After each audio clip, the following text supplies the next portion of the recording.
Hi everyone, this is Zav, and today the 3 steps are how to resolve a conflict. These 3 steps are going to help you feel better about the discussion that you're having or that you're going to have or that you've had already in the past, so that you can overcome the self-negative talk that you might have in your head.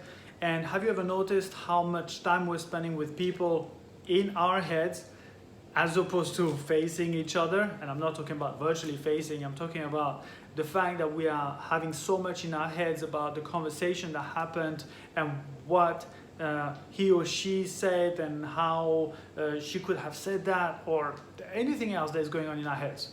These 3 steps are going to help you in so many different contexts and situations. I've used that at work when I was handling guest complaints. I've used that with Madame in situations when we were having that conversation, and even after the conversation, where it's always easier to backtrack and to come back a little bit to that discussion and find out really what happened and how we ended up in that conversation.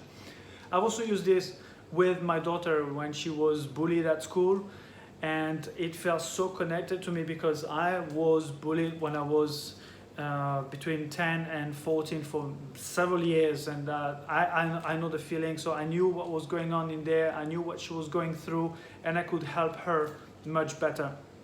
So here are the 3 steps. Basically, it is to put things in perspective.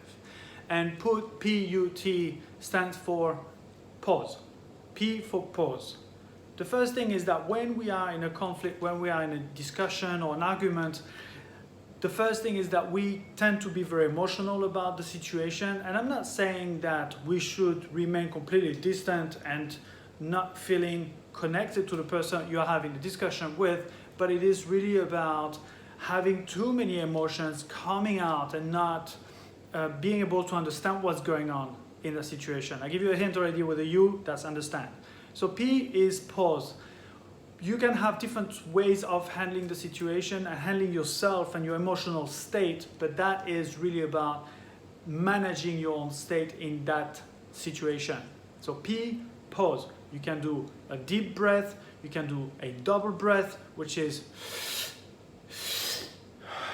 you can do 1 to 3 times. That should be already taking you down out of that stressful emotional state. U is for understanding. Understanding is twofold. First of all, you need to understand what you want out of that discussion, out of this conversation. Whether you want to call it a conflict or not, it doesn't matter. What is going on is an exchange that is going on. However impactful and however aggressive that communication is going on, that exchange, it is an exchange. And that's where we're going to need to understand what we want out of this conversation and this exchange. What is your positive intention? What do you want, and what positively framed? So usually when you ask people what they want, they might tell you what they don't want. And they say, well, I don't want to have an argument. I don't want to have conflict. I don't want... Fine. Rephrase it into a positive language. So what do you want out of this conversation? Well, I want to have harmony. I want to have understanding. I want to have respect. I want to have communication, open communication. I want to understand where that person is coming from. So that's from your side. Now, understanding the other side of it is understanding what the other person wants and what is the intention of the other person. Again, positively framed. Now, your mind might say like, well, the intention is to hurt me or to make me feel like an idiot or anything else. But try to really understand what that person really wants out of this communication. That person might want to feel understood, to feel acknowledged, to feel validated. Maybe that person wants harmony. Interesting, I want harmony too. Maybe that person wants respect as well. Maybe I want respect as well, so that's interesting. And once you start understanding what the other person wants as well, that person might want fun and joy and ease, but that's also what I want. And this is where we come to T, which is transcend, and transcending by getting out of the situation of where you two are, to get out and elevate yourself above that conversation and find where the bridge is. The bridge is where you both want the things that you both want out of that conversation. So back to my daughter's situation, there was that boy who kept on chasing her and chasing her friend as well, and he was quite rough. She ended up on the floor a couple of times, and I even told her, like, kick him in the balls, because I taught her a couple of self-defense moves, and she's so nice. She even told me, like, no daddy, that hurts. That's how nice she is.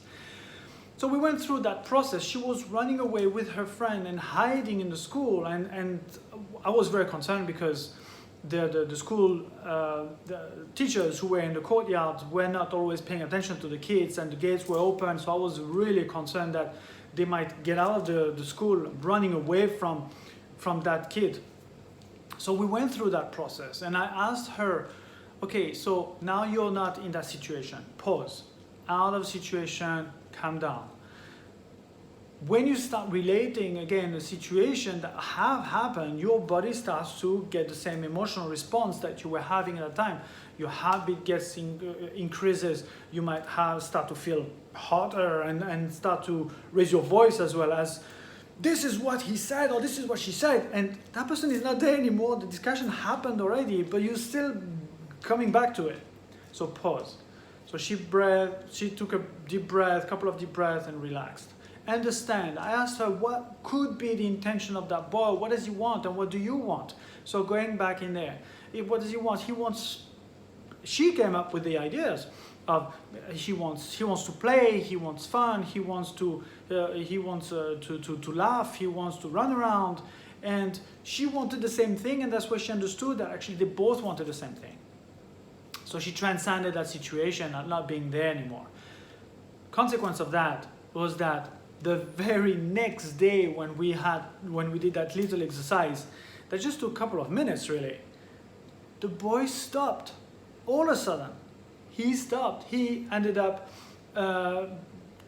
playing softer with her and with her friend. My daughter stopped running away, and that boy ended up going to play with other boys. She understood that actually, well, boys can be rough a little bit, and they might feel that pushing around is fun, and she understood that, and for some reason she might have been projecting less fear. She might have started to run away, and then he started to chase, thinking like, oh, it's a chase game, let's have fun. But she understood that, and she took completely different stance. She changed her state, and the result was that the situation was completely different. That boy never had any issues with her. She never had any issues with him anymore. Everything went fine. So these were the 3 steps for today.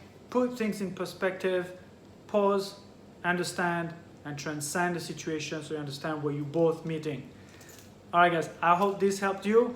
Please give a like button, click that button, and please share with people who will be really, really needing this in your network, always trying to help each other. In the meantime, please breathe and stay centered. Talk to you soon.